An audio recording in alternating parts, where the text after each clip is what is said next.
صدا میاد؟ صدا؟ من به عنوان سردار سرلشکر جمهوری اسلامی میخوام اینجا به استکبار جهانی اعلام کنم که این ناوایی که آوردی تو منطقه خودش بهترین سیبله واسه ماها.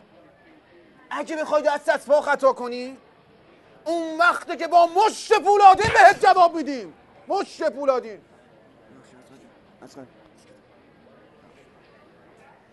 امروز جمهوری اسلامی در ماکسیموم آمادگی خودش به سر میبره. اینقدر بسیجی داریم، اینقدر بسیجی داریم که کسی نمیتونه ته ستونش رو ببینه. جواب هر تجاوزی رو، بلکه هر تهدیدی رو با یک سیلی افسری خواهیم داد.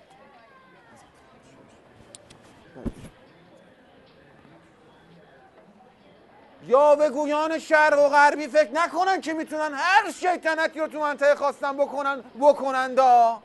ما پرنده های دور پرواز داریم، ما موشک های پور درباز داریم.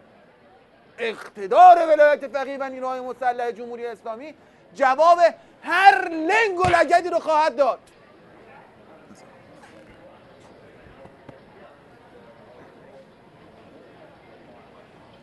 ما تمام منافع استکبار جهانی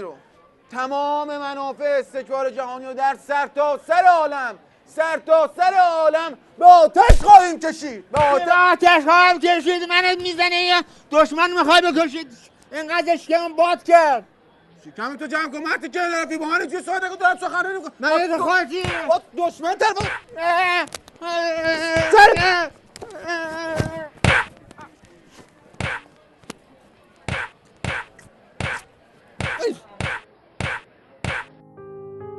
مراسم تشییع پیکر ملکوتی سردار سرلشکر احمد سوزوکی با حضور مقام معظم برگزار شد.